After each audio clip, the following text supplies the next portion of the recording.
ਇਹ ਹਫ਼ਤਾਵਾਰ ਬਾਈਬਲ ਦਾ ਦਰਸੀਵਾਜ਼ Plainfield Christian Science Church Independent ਵੱਲੋਂ ਹੈ, ਜਿਹੜਾ ਨਿਊ ਜਰਸੀ, ਅਮਰੀਕਾ ਵਿੱਚ ਹੈ। ਹੋਰ ਮਾਲੂਮਾਤ ਲਈ ਤੁਸੀਂ ਸਾਡੀ ਵੈਬਸਾਈਟ ਵੇਖੋ www.plainfieldcs.com। ਇਹ ਸਬਕ 6 ਜੁਲਾਈ 2025 ਐਤਵਾਰ ਦੇ ਦਿਨ ਹਫ਼ਤੇ ਦੇ ਅਖੀਰ ਉੱਤੇ ਤੁਹਾਡੇ ਪੜ੍ਹਨ ਲਈ ਤਿਆਰ ਕੀਤਾ ਗਿਆ ਹੈ। ਮਜ਼ਮੂਨ ਰੱਬ। ਸੁਨਹਿਰੀ ਮਤਨ ਖਰੂਜ। ਮੈਂ ਨਾਲ ਚੱਲਾਂਗਾ ਤੇ ਤੈਨੂੰ ਆਰਾਮ ਦੇਵਾਂਗਾ। ਜਵਾਬੀ ਪੜ੍ਹਾਈ ਕੁਲਸੀਓਂ। ਅਸੀਂ ਆਪਣੇ ਖੁਦਾਵੰਦ ਯਿਸੂ ਮਸੀਹ ਦੇ ਪਿਓ ਯਾਨੀ ਰੱਬ ਦਾ ਸ਼ੁਕਰੀਆ ਅਦਾ ਕਰਦੇ ਹਾਂ, ਤਾਂ ਜੋ ਤੁਹਾਡਾ ਚਾਲ ਚੱਲਣ ਖੁਦਾਵੰਦ ਦੇ ਲਾਇਕ ਹੋਵੇ ਤੇ ਉਹਨੂੰ ਹਰ ਤਰ੍ਹਾਂ ਪਸੰਦ ਆਵੇ ਤੇ ਤੁਹਾਡੇ ਵਿੱਚ ਹਰ ਤਰ੍ਹਾਂ ਦੇ ਨੇਕ ਕੰਮ ਦਾ ਫਲ ਲੱਗੇ ਤੇ ਰੱਬ ਦੀ ਪਛਾਣ ਵਿੱਚ ਵੱਧਦੇ ਜਾਓ ਤੇ ਉਹਦੇ ਜਲਾਲ ਦੀ ਕੁਦਰਤ ਦੇ ਮੁਤਾਬਕ ਹਰ ਤਰ੍ਹਾਂ ਦੀ ਕੁਦਰਤ ਤੋਂ ਤਾਕਤ ਵਾਲੇ ਹੁੰਦੇ ਜਾਵੋ, ਤਾਂ ਜੋ ਖੁਸ਼ੀ ਨਾਲ ਹਰ ਸੂਰਤ ਵਿੱਚ ਸਬਰ ਤੇ ਤਹੱਮਲ ਕਰ ਸਕੋ ਤੇ ਬਾਪ ਦਾ ਸ਼ੁਕਰ ਕਰਦੇ ਰਹੋ ਜਿਨੇ ਸਾਨੂੰ ਇਸ ਲਾਇਕ ਕੀਤਾ ਭਈ ਨੂਰ ਵਿੱਚ ਮੁਕੱਦਸਾਂ ਦੇ ਨਾਲ ਹਿੱਸਾ ਪਾਈਏ। ਉਹਨੇ ਹੀ ਸਾਨੂੰ ਹਨੇਰੇ ਦੇ ਕਬਜ਼ੇ ਤੋਂ ਛੁਡਾ ਕੇ ਆਪਣੇ ਲਾਡਲੇ ਪੁੱਤਰ ਦੀ ਬਾਦਸ਼ਾਹੀ ਵਿੱਚ ਦਾਖਲ ਕੀਤਾ, ਕਿਉਂ ਜੇ ਉਹਦੇ ਵਿੱਚ ਹੀ ਸਾਰੀਆਂ ਸ਼ੈਵਾਂ ਪੈਦਾ ਕੀਤੀਆਂ ਗਈਆਂ, ਅਸਮਾਨ ਦੀਆਂ ਹੋਣ ਭਾਵੇਂ ਧਰਤੀ ਦੀਆਂ, ਵੇਖੀਆਂ ਹੋਣ ਭਾਵੇਂ ਨਾ ਵੇਖੀਆਂ, ਤਖਤ ਹੋਣ ਜਾਂ ਰਿਆਸਤਾਂ ਹੋਣ ਜਾਂ ਹਕੂਮਤਾਂ ਜਾਂ ਇਖਤਿਆਰ, ਸਾਰੀਆਂ ਸ਼ੈਵਾਂ ਉਹਦੇ ਪਾਰੋਂ ਤੇ ਉਹਦੇ ਲਈ ਹੀ ਪੈਦਾ ਹੋਈਆਂ ਨੇ ਤੇ ਉਹ ਸਾਰੀਆਂ ਸ਼ੈਵਾਂ ਤੋਂ ਪਹਿਲਾਂ ਹੈ ਤੇ ਉਹਦੇ ਵਿੱਚ ਹੀ ਸਾਰੀਆਂ ਸ਼ੈਵਾਂ ਕਾਇਮ ਨੇ, ਕਿਉਂ ਜੇ ਬਾਪ ਨੂੰ ਇਹ ਪਸੰਦ ਆਇਆ ਭਈ ਸਾਰੀ ਮਾਮੂਰੀ ਉਹਦੇ ਵਿੱਚ ਹੀ ਸਕੂਨਤ ਕਰੇ। ਦਰਸੀਵਾਜ਼ ਬਾਈਬਲ ਵਿੱਚੋਂ ਇਸਤਸਨਾ। ਸੁਣ ਐ ਇਸਰਾਈਲ, ਖੁਦਾਵੰਦ ਸਾਡਾ ਰੱਬ ਇੱਕ ਹੀ ਖੁਦਾਵੰਦ ਏ। ਤੂੰ ਆਪਣੇ ਸਾਰੇ ਦਿਲ ਤੇ ਆਪਣੀ ਸਾਰੀ ਜਿੰਦ ਤੇ ਆਪਣੀ ਸਾਰੀ ਤਾਕਤ ਨਾਲ ਖੁਦਾਵੰਦ ਆਪਣੇ ਰੱਬ ਨਾਲ ਪਿਆਰ ਕਰ। ਕਰੰਥੀਓਂ। ਫਿਰ ਜੇ ਮੇਰੇ ਲੋਕ ਜਿਹੜੇ ਮੇਰੇ ਨਾਂ ਤੋਂ ਅਖਵਾਉਂਦੇ ਨੇ ਖਾਕਸਾਰ ਬਣ ਕੇ ਦੁਆ ਕਰਨ ਤੇ ਮੇਰੇ ਦੀਦਾਰ ਦੇ ਤਾਲਬ ਹੋਣ ਤੇ ਆਪਣੀਆਂ ਬੁਰੀਆਂ ਰਾਹਾਂ ਤੋਂ ਫਿਰਨ ਤੇ ਮੈਂ ਅਸਮਾਨ ਤੋਂ ਸੁਣ ਕੇ ਉਹਨਾਂ ਦਾ ਪਾਪ ਮਾਫ਼ ਕਰਾਂਗਾ ਤੇ ਉਹਨਾਂ ਦੇ ਮੁਲਕ ਨੂੰ ਬਹਾਲ ਕਰਾਂਗਾ।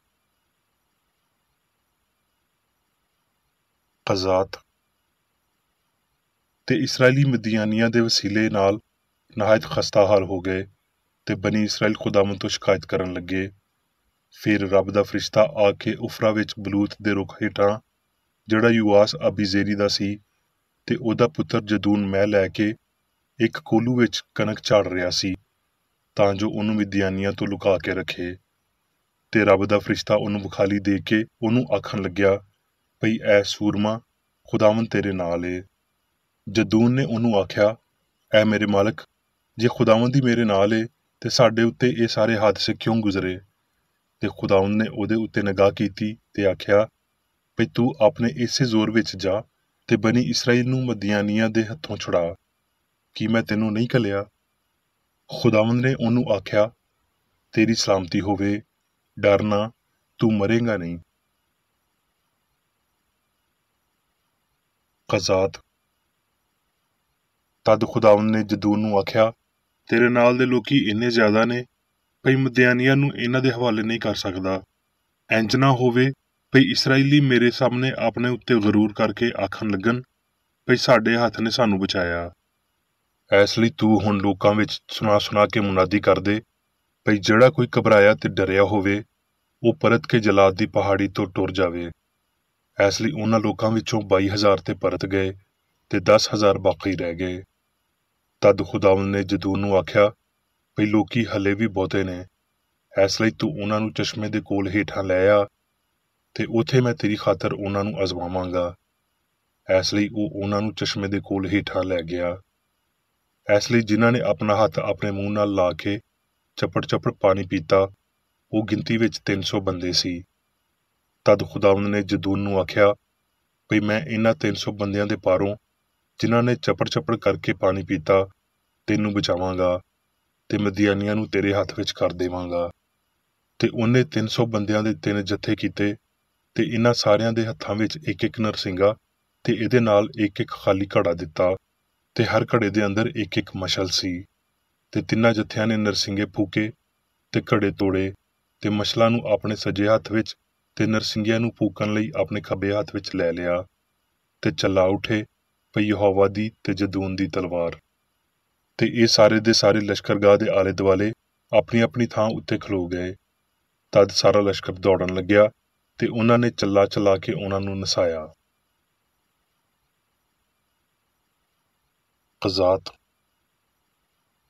ਤਦ ਬਨੀ ਇਸਰਾਇਲ ਨੇ ਜਦੂਨ ਨੂੰ ਆਖਿਆ ਭਈ ਤੂੰ ਸਾਡੇ ਉੱਤੇ ਹੁਕੂਮਤ ਕਰ, ਤੂੰ ਤੇ ਤੇਰਾ ਪੁੱਤਰ ਤੇ ਤੇਰਾ ਪੋਤਾ ਵੀ, ਕਿਉਂ ਜੇ ਤੂੰ ਸਾਨੂੰ ਮਦੀਆਨੀਆਂ ਦੇ ਹੱਥੋਂ ਛੁਡਾਇਆ। ਤੇ ਜਦੂਨ ਨੇ ਉਹਨਾਂ ਨੂੰ ਆਖਿਆ ਭਈ ਨਾ ਮੈਂ ਤੁਹਾਡੇ ਉੱਤੇ ਹੁਕੂਮਤ ਕਰਾਂਗਾ ਨਾ ਮੇਰਾ ਪੁੱਤਰ, ਬਲਕਿ ਰੱਬ ਹੀ ਤੁਹਾਡੇ ਉੱਤੇ ਹੁਕੂਮਤ ਕਰੇਗਾ। ਇੱਦਾਂ ਮਦੀਆਨੀ ਬਨੀ ਇਸਰਾਇਲ ਦੇ ਅੱਗੇ ਮਗਲੂਬ ਹੋਏ ਤੇ ਉਹਨਾਂ ਨੇ ਫੇਰ ਕਦੀ ਸਿਰ ਨਾ ਚੁੱਕਿਆ ਤੇ ਜਦੂਨ ਦੇ ਦਿਨਾਂ ਵਿੱਚ 40 ਵਰ੍ਹੇ ਤੀਕਰ ਐਸ ਮੁਲਕ ਅੰਦਰ ਅਮਨ ਰਿਹਾ। ਜ਼ਬੂਰ। ਰੱਬ ਨੇ ਇੱਕ ਵਾਰੀ ਆਖਿਆ, ਮੈਂ 2 ਵਾਰੀ ਸੁਣਿਆ ਵੀ ਕੁਦਰਤ ਰੱਬ ਦੀ ਏ, ਸ਼ਫਕਤ ਵੀ ਐ ਰੱਬਾ ਤੇਰੀ ਹੀ ਏ, ਕਿਉਂ ਜੇ ਤੂੰ ਹਰ ਬੰਦੇ ਨੂੰ ਉਹਦੇ ਕੰਮ ਦੇ ਮੁਤਾਬਕ ਬਦਲਾ ਦੇਣਾ ਏ। ਯਸਾਇਆ। ਉੱਠ ਮੁਨੱਵਰ ਹੋ, ਕਿਉਂ ਜੇ ਤੇਰੀ ਲੋਅ ਆ ਗਈ ਏ ਤੇ ਰੱਬ ਦਾ ਜਲਾਲ ਤੇਰੇ ਉੱਤੇ ਜ਼ਾਹਰ ਹੋਇਆ। ਤੇ ਕੌਮਾਂ ਤੇਰੀ ਲੋਅ ਵੱਲ ਆਉਣਗੀਆਂ ਤੇ ਬਾਦਸ਼ਾਹ ਤੇਰੇ ਤਲੂ ਦੀ ਲੋਅ ਵਿੱਚ ਚੱਲਣਗੇ। ਆਪਣੀਆਂ ਅੱਖੀਆਂ ਚੁੱਕ ਕੇ ਚਾਰਾਂ ਪਾਸੇ ਵੇਖ। ਯਸਾਇਆ। ਖੁਦਾਵੰਦ ਦੀ ਰੂਹ ਮੇਰੇ ਉੱਤੇ ਹੈ, ਉਹਨੇ ਮੈਨੂੰ ਮਸਾ ਕੀਤਾ ਭਈ ਹਲੀਮਾਂ ਨੂੰ ਖੁਸ਼ਖਬਰੀ ਸੁਣਾਵਾਂ। ਉਹਨੇ ਮੈਨੂੰ ਘੱਲਿਆ ਵੀ ਸ਼ਿਕਸਤਾ ਦਿਲਾਂ ਨੂੰ ਤਸੱਲੀ ਦੇਵਾਂ, ਕੈਦੀਆਂ ਲਈ ਰਿਹਾਈ ਤੇ ਅਸੀਰਾਂ ਲਈ ਆਜ਼ਾਦੀ ਦਾ ਐਲਾਨ ਕਰਾਂ, ਤਾਂ ਜੋ ਖੁਦਾਵੰਦ ਦੇ ਸਾਲੇ ਮਕਬੂਲ ਦਾ ਤੇ ਆਪਣੇ ਰੱਬ ਦੇ ਬਦਲੇ ਦੇ ਦਿਨ ਦਾ ਇਸ਼ਤਿਹਾਰ ਦੇਵਾਂ ਤੇ ਸਾਰੇ ਦੁਖੀਆਂ ਨੂੰ ਤਸੱਲੀ ਦੇਵਾਂ।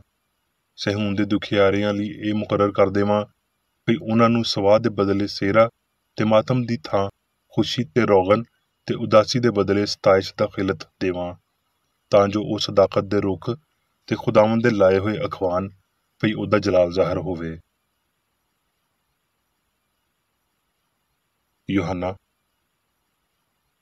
ਇਸ ਲਈ ਯਿਸੂ ਨੇ ਉਹਨਾਂ ਯਹੂਦੀਆਂ ਨੂੰ ਆਖਿਆ ਜਿਨ੍ਹਾਂ ਨੇ ਉਹਦਾ ਯਕੀਨ ਕੀਤਾ ਸੀ ਵੀ ਜੇ ਤੁਸੀਂ ਮੇਰੇ ਕਲਾਮ ਉੱਤੇ ਕਾਇਮ ਰਹੋਗੇ ਤੇ ਅਸਲ ਵਿੱਚ ਮੇਰੇ ਚੇਲੇ ਠਹਿਰੋਗੇ ਤੇ ਸੱਚਾਈ ਤੋਂ ਵਾਕਫ ਹੋਵੋਗੇ ਤੇ ਸੱਚਾਈ ਤੁਹਾਨੂੰ ਆਜ਼ਾਦ ਕਰੇਗੀ। ਇਸ ਲਈ ਜੇ ਪੁੱਤਰ ਤੁਹਾਨੂੰ ਆਜ਼ਾਦ ਕਰੇਗਾ ਤੇ ਤੁਸੀਂ ਸੱਚਮੁੱਚ ਆਜ਼ਾਦ ਹੋਵੋਗੇ। ਗਲਤੀਓਂ। ਮਸੀਹ ਨੇ ਸਾਨੂੰ ਆਜ਼ਾਦ ਰਹਿਣ ਲਈ ਆਜ਼ਾਦ ਕੀਤਾ ਏ, ਇਸ ਲਈ ਕਾਇਮ ਰਹੋ ਤੇ ਦੁਬਾਰਾ ਗੁਲਾਮੀ ਦੇ ਜੂਏ ਵਿੱਚ ਨਾ ਜੁੱਤੋ। ਐ ਭਰਾਵੋ, ਤੁਸੀਂ ਆਜ਼ਾਦੀ ਲਈ ਬੁਲਾਏ ਗਏ ਹੋ, ਪਰ ਇੰਜ ਨਾ ਹੋਵੇ ਭਈ ਉਹ ਆਜ਼ਾਦੀ ਬਦਨੀ ਗੱਲਾਂ ਦਾ ਮੌਕਾ ਬਣੇ, ਬਲਕਿ ਪਿਆਰ ਦੀ ਰਾਹ ਨਾਲ ਇੱਕ ਦੂਜੇ ਦੀ ਸੇਵਾ ਕਰੋ। ਪਤਰਸ। ਇਸ ਲਈ ਹਰ ਤਰ੍ਹਾਂ ਦੀ ਬਦਖਾਹੀ ਤੇ ਸਾਰੇ ਧੋਖੇ ਤੇ ਰਿਆਕਾਰੀ ਤੇ ਹਸਦ ਤੇ ਹਰ ਤਰ੍ਹਾਂ ਦੀ ਬਦਖਾਹੀ ਨੂੰ ਦੂਰ ਕਰਕੇ ਤੁਸੀਂ ਵੀ ਜਿਉਂਦੇ ਪੱਥਰਾਂ ਵਾਂਗਰ ਰੂਹਾਨੀ ਘਰ ਬਣਦੇ ਜਾਂਦੇ ਹੋ, ਤਾਂ ਜੋ ਕਾਹਨਾਂ ਦਾ ਪਾਕ ਫਿਰਕਾ ਬਣ ਕੇ ਅਜਿਹੀਆਂ ਰੂਹਾਨੀ ਕੁਰਬਾਨੀਆਂ ਚੜਾਓ ਜਿਹੜੀਆਂ ਯਿਸੂ ਮਸੀਹ ਦੇ ਰਾਹੀਂ ਰੱਬ ਦੇ ਨੇੜੇ ਮਕਬੂਲ ਹੁੰਦੀਆਂ ਨੇ। ਤੇ ਆਪਣੇ ਆਪ ਨੂੰ ਆਜ਼ਾਦ ਸਮਝੋ, ਪਰ ਇਸ ਆਜ਼ਾਦੀ ਨੂੰ ਬਦੀ ਦਾ ਪਰਦਾ ਨਾ ਬਣਾਓ, ਬਲਕਿ ਆਪਣੇ ਆਪ ਨੂੰ ਰੱਬ ਦੇ ਬੰਦੇ ਸਮਝੋ। ਜ਼ਬੂਰ। ਲਸ਼ਕਰਾਂ ਦਾ ਖੁਦਾਵੰਦ ਸਾਡੇ ਨਾਲ ਏ, ਯਾਕੂਬ ਦਾ ਰੱਬ ਸਾਡੀ ਪਨਾਹ ਏ। ਹੁਣ ਮੈਂ ਮੇਰੀ ਬੇਕਰ ਏਡੀ ਦੀ ਲਿਖੀ ਹੋਈ ਕ੍ਰਿਸਚਨ ਸਾਇੰਸ ਦੀ ਦਰਸੀ ਕਿਤਾਬ ਸਾਇੰਸ ਤੇ ਸਿਹਤ ਆਇਤਾਂ ਦੀ ਕੁੰਜੀ ਦੇ ਨਾਲ ਵਿੱਚੋਂ ਲਈਆਂ ਹੋਈਆਂ ਲਿਖਾਈਆਂ ਪੜ੍ਹਾਂਗਾ। ਸਾਇੰਸ ਤੇ ਸਿਹਤ। ਸੱਚਾਈ ਆਜ਼ਾਦੀ ਦੇ ਅੰਸਰ ਪੈਦਾ ਕਰਦੀ ਏ। ਇਹਦੇ ਝੰਡੇ ਉੱਤੇ ਰੂਹ ਦਾ ਇਲਹਾਮੀ ਨਾਰਾ ਗੁਲਾਮੀ ਮੁੱਕ ਗਈ ਏ ਲਿਖਿਆ ਹੋਇਆ ਏ। ਰੱਬ ਦੀ ਕੁਦਰਤ ਕੈਦੀਆਂ ਲਈ ਆਜ਼ਾਦੀ ਲਿਆਉਂਦੀ ਏ। ਕੋਈ ਤਾਕਤ ਇਲਾਹੀ ਮੁਹੱਬਤ ਦਾ ਮੁਕਾਬਲਾ ਨਹੀਂ ਕਰ ਸਕਦੀ। ਉਹ ਕਿਹੜੀ ਫਰਜ਼ ਕੀਤੀ ਗਈ ਤਾਕਤ ਏ ਜਿਹੜੀ ਆਪਣੇ ਆਪ ਨੂੰ ਰੱਬ ਦੇ ਖਿਲਾਫ ਖੜਾ ਕਰਦੀ ਏ? ਇਹ ਕਿੱਥੋਂ ਆਉਂਦੀ ਏ? ਉਹ ਕਿਹੜੀ ਸ਼ੈ ਏ ਜਿਹੜੀ ਇਨਸਾਨ ਨੂੰ ਲੋਹੇ ਦੀਆਂ ਬੇੜੀਆਂ ਦੇ ਨਾਲ ਪਾਪ, ਮੌਤ ਤੇ ਬਿਮਾਰੀ ਨਾਲ ਬੰਨਿਆ ਰੱਖਦੀ ਏ? ਜੋ ਕੁਝ ਵੀ ਇਨਸਾਨ ਨੂੰ ਗੁਲਾਮ ਬਣਾਉਂਦਾ ਏ ਉਹ ਇਲਾਹੀ ਹੁਕਮਰਾਨ ਦਾ ਮੁਖਾਲਫ ਏ। ਸੱਚਾਈ ਇਨਸਾਨ ਨੂੰ ਆਜ਼ਾਦ ਕਰਦੀ ਏ। ਸਾਡੀ ਕੌਮ ਵਾਂਗਰ ਕ੍ਰਿਸਚਨ ਸਾਇੰਸ ਦਾ ਵੀ ਇੱਕ ਆਜ਼ਾਦੀ ਦਾ ਅਲਾਮੀਆ ਏ। ਰੱਬ ਨੇ ਇਨਸਾਨ ਨੂੰ ਗੈਰ ਮੁਨਫਿਕ ਹੱਕ ਦੇ ਰੱਖੇ ਨੇ, ਜਿਨ੍ਹਾਂ ਵਿੱਚ ਖੁਦ ਮੁਖਤਾਰੀ, ਵਜ੍ਹਾ ਤੇ ਜ਼ਮੀਰ ਸ਼ਾਮਲ ਨੇ।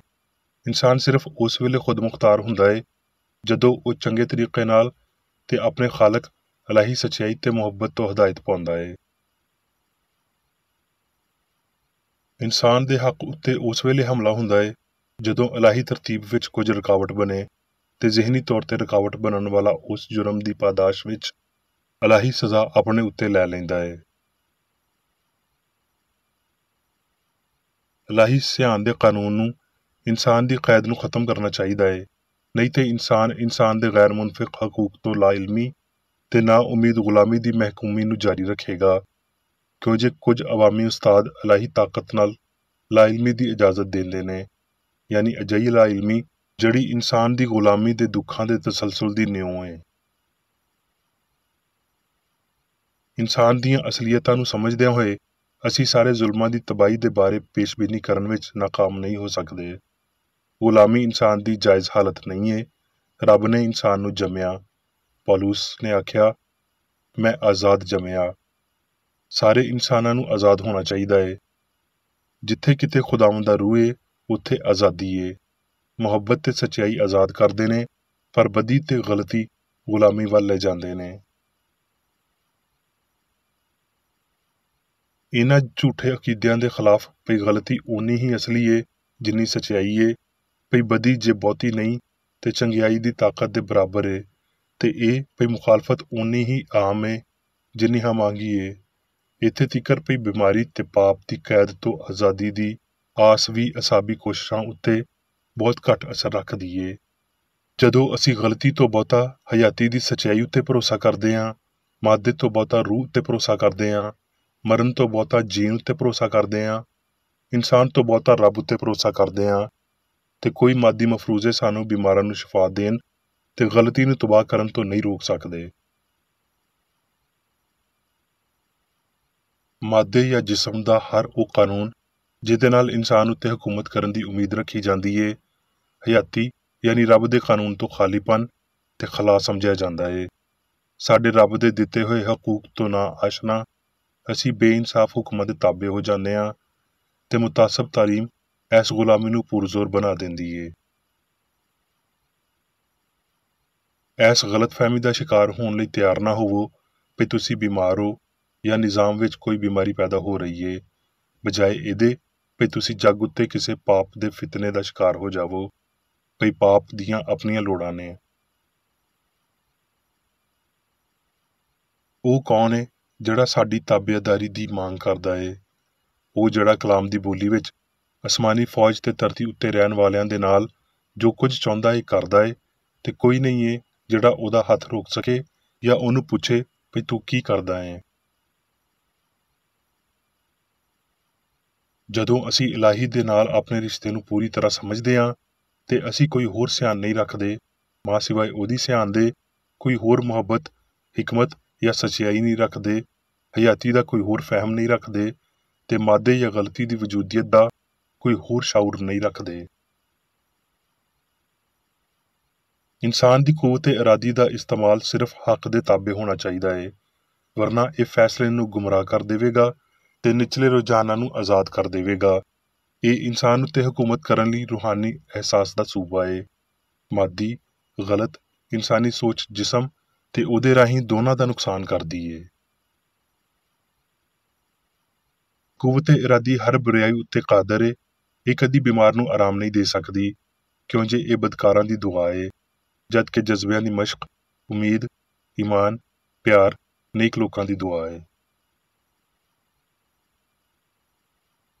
ਰੱਬ ਨੇ ਇਨਸਾਨੀ ਹਕੂਕ ਦੀ ਇੱਕ ਉੱਚੀ ਥਾਂ ਬਣਾ ਕੇ ਰੱਖੀ ਏ ਤੇ ਇਹਨੂੰ ਉਹਨੇ ਇਲਾਹੀ ਦਾਅਵਿਆਂ ਉੱਤੇ ਬਣਾਇਆ ਏ। ਇਹ ਦਾਅਵੇ ਇਸ਼ਾਰਿਆਂ ਜਾਂ ਅਕੀਦਿਆਂ ਦੇ ਰਾਹੀਂ ਨਹੀਂ ਬਣਾਏ ਗਏ, ਬਲਕਿ ਧਰਤੀ ਉੱਤੇ ਉਹਨਾਂ ਬੰਦਿਆਂ ਨਾਲ ਜਿਨ੍ਹਾਂ ਤੋਂ ਰਾਜ਼ੀ ਹੋਵੇ ਸੁਲ੍ਹਾ ਦੇ ਇਜ਼ਹਾਰ ਨਾਲ। ਇਨਸਾਨੀ ਅਸੂਲ, ਨਜ਼ਰੀਆ ਪ੍ਰਸਤੀ ਵਾਲੀ ਇਲਾਹੀਆਤ, ਮਾਦੀ ਦਵਾਈ ਤੇ ਸਿਹਤ ਦੇ ਅਸੂਲ, ਈਮਾਨ ਤੇ ਰੂਹਾਨੀ ਸਮਝ ਨੂੰ ਬੇੜੀ ਪਾਉਂਦੇ ਨੇ। ਇਲਾਹੀ ਸਾਇੰਸ ਇਹਨਾਂ ਬੇੜੀਆਂ ਨੂੰ ਚੂਰਾ-ਚੂਰਾ ਤੋੜ ਦਿੰਦੀ ਏ ਤੇ ਇਨਸਾਨ ਦਾ ਆਪਣੇ ਖਾਲਕ ਦੇ ਨਾਲ ਬਗੈਰ ਕਿਸੇ ਸ਼ਰਾਕਤ ਦੇ ਤਾਬਿਆਦਾਰੀ ਦਾ ਜਮਾਂਦਰੂ ਹੱਕ ਆਪਣੇ ਆਪ ਨੂੰ ਪੱਕਾ ਕਰ ਲੈਂਦਾ ਏ। ਪਿਆਰੇ ਪੜ੍ਹਨ ਵਾਲਿਓ, ਮੈਨੂੰ ਉਮੀਦ ਏ ਵੀ ਮੈਂ ਤੁਹਾਨੂੰ ਤੁਹਾਡੇ ਇਲਾਹੀ ਹਕੂਕ ਦੀ ਸਿਆਣ ਤੁਹਾਡੀ ਅਸਮਾਨ ਵੱਲੋਂ ਦਿੱਤੀ ਹੋਈ ਹਵਾਂਗੀ ਵੱਲ ਰਹਿਨੁਮਾਈ ਕਰ ਰਹੀ ਹਾਂ, ਤਾਂ ਜੋ ਜਦੋਂ ਤੁਸੀਂ ਇਹ ਪੜ੍ਹੋ ਤੇ ਤੁਸੀਂ ਵੇਖੋ ਭਈ ਅਜਿਹੀ ਵਜ੍ਹਾ ਗਲਤੀ ਕਰਨ ਤੋਂ ਇਲਾਵਾ ਕੋਈ ਮਾਦੀ ਹਿੱਸ ਜਿਹਦੇ ਵਿੱਚ ਕੋਈ ਤਾਕਤ ਨਹੀਂ ਹੁੰਦੀ ਇਸ ਕਾਬਲ ਨਹੀਂ ਏ ਵੀ ਤੁਹਾਨੂੰ ਬਿਮਾਰ ਜਾਂ ਪਾਪੀ ਬਣਾ ਸਕੇ। ਤੇ ਮੈਨੂੰ ਉਮੀਦ ਏ ਵੀ ਤੁਸੀਂ ਇਸ ਝੂਠੀ ਸੋਚ ਉੱਤੇ ਫਤਹ ਪਾ ਰਹੇ ਹੋ। ਬਸ ਨਾਂ ਦੀ ਮਾਦੀ ਹਿੱਸ ਦੇ ਝੂਠ ਨੂੰ ਜਾਣਦਿਆਂ ਹੋਏ ਤੁਸੀਂ ਪਾਪ, ਬਿਮਾਰੀ ਜਾਂ ਮੌਤ ਦੇ ਅਕੀਦੇ ਉੱਤੇ ਫਤਹ ਪਾਉਣ ਵਾਲੇ ਆਪਣੇ ਹੱਕ ਦਾ ਦਾਅਵਾ ਕਰ ਸਕਦੇ ਹੋ। ਇਹ ਜਾਣਦਿਆਂ ਹੋਏ ਜਿਵੇਂ ਭਈ ਤੁਹਾਨੂੰ ਜਾਣਨਾ ਚਾਹੀਦਾ ਏ ਭਈ ਰੱਬ ਨੂੰ ਨਾਮ ਨਿਹਾਦ ਮਾਦੀ ਕਾਨੂੰਨ ਦੀ ਫਰਮਾਬਰਦਾਰੀ ਦੀ ਕਦੀ ਲੋੜ ਨਹੀਂ ਹੁੰਦੀ, ਕਿਉਂ ਜੇ ਅਜਿਹਾ ਕਾਨੂੰਨ ਵਜੂਦ ਹੀ ਨਹੀਂ ਰੱਖਦਾ। ਪਾਪ, ਬਿਮਾਰੀ ਤੇ ਮੌਤ ਲਈ ਕਿਸੇ ਵੀ ਫਰਜ਼ੀ ਲੋੜ ਉੱਤੇ ਯਕੀਨ ਨਾ ਕਰੋ। ਪਾਪ ਤੇ ਮੌਤ ਉੱਤੇ ਯਕੀਨ ਨੂੰ ਰੱਬ ਦੀ ਸ਼ਰੀਅਤ ਦੇ ਰਾਹੀਂ ਤਬਾਹ ਕੀਤਾ ਜਾਂਦਾ ਏ, ਜਿਹੜੀ ਮੌਤ ਦੀ ਬਜਾਏ ਹਯਾਤੀ, ਮੁਖਾਲਫਤ ਦੀ ਬਜਾਏ ਹਮਾਂਗੀ, ਬਦਨ ਦੀ ਬਜਾਏ ਰੂਹ ਦੀ ਸ਼ਰੀਅਤ ਏ। ਦੁਨਿਆਵੀ ਕੂਵਤਾਂ ਲੜਨਗੀਆਂ ਤੇ ਆਪਣੇ ਪਾਸਬਾਨਾਂ ਨੂੰ ਹੁਕਮ ਦੇਣਗੀਆਂ ਭਈ ਇਸ ਸੱਚਾਈ ਨੂੰ ਬੂਹੇ ਵਿੱਚੋਂ ਨਾ ਲੰਘਣ ਦਿਓ, ਜਦੋਂ ਤੀਕਰ ਭਈ ਇਹ ਉਹਨਾਂ ਦੇ ਨਿਜ਼ਾਮਾਂ ਦੀ ਤਾਈਦ ਨਾ ਕਰੇ। ਪਰ ਸਾਇੰਸ ਛੁਰੇ ਦੀ ਨੋਕ ਦੀ ਪਰਵਾਹ ਕੀਤੇ ਬਗੈਰ ਅੱਗੇ ਵੱਧਦੀ ਏ। ਇੱਥੇ ਹਮੇਸ਼ਾ ਕੋਈ ਨਾ ਕੋਈ ਹੰਗਾਮਾ ਹੁੰਦਾ ਏ, ਪਰ ਸੱਚਾਈ ਦੇ ਮਿਆਰ ਦਾ ਇਹ ਇੱਕ ਜਲਸਾ ਹੁੰਦਾ ਏ।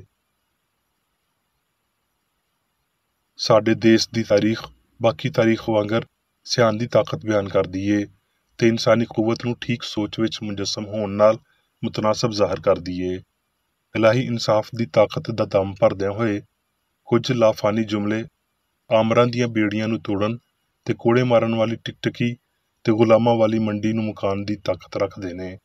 ਪਰ ਨਾ ਤੇ ਲਹੂ ਵਿੱਚ ਜ਼ੁਲਮ ਘੱਟ ਹੋਇਆ ਤੇ ਨਾ ਹੀ ਤੋਪ ਦੇ ਮੂੰਹ ਵਿੱਚੋਂ ਆਜ਼ਾਦੀ ਦਾ ਸਾਹ ਨਿਕਲਿਆ।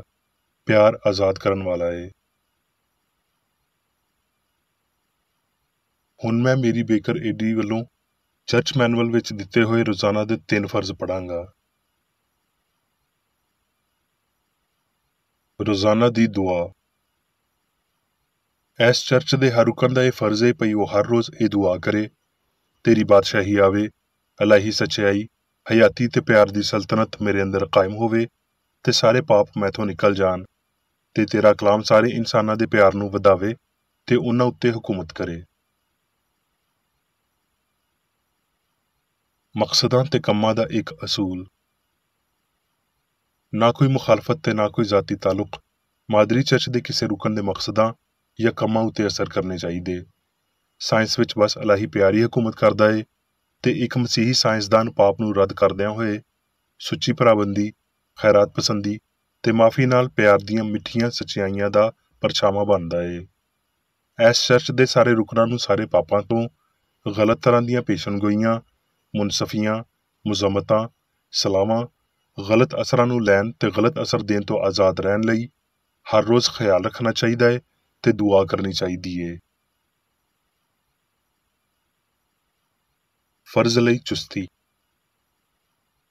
ਇਸ ਚਰਚ ਦੇ ਹਰ ਰੁਕਨ ਦਾ ਇਹ ਫਰਜ਼ ਏ ਭਈ ਉਹ ਹਰ ਰੋਜ਼ ਜਾਰਹਾਨਾ ਜ਼ੇਨੀ ਸਲਾਵਾਂ ਦੇ ਖਿਲਾਫ ਆਪਣੇ ਆਪ ਨੂੰ ਤਿਆਰ ਰੱਖੇ ਤੇ ਰੱਬ, ਆਪਣੇ ਕਾਇਦ ਤੇ ਇਨਸਾਨਾਂ ਲਈ ਆਪਣੇ ਫਰਜ਼ਾਂ ਨੂੰ ਨਾ ਕਦੀ ਭੁੱਲੇ ਤੇ ਨਾ ਕਦੀ ਨਜ਼ਰਅੰਦਾਜ਼ ਕਰੇ। ਉਹਦੇ ਕੰਮਾਂ ਦੇ ਰਾਹੀਂ ਉਹਦਾ ਇਨਸਾਫ ਹੋਵੇਗਾ, ਉਹ ਬੇਕਸੂਰ ਜਾਂ ਕਸੂਰਵਾਰ ਹੋਵੇਗਾ।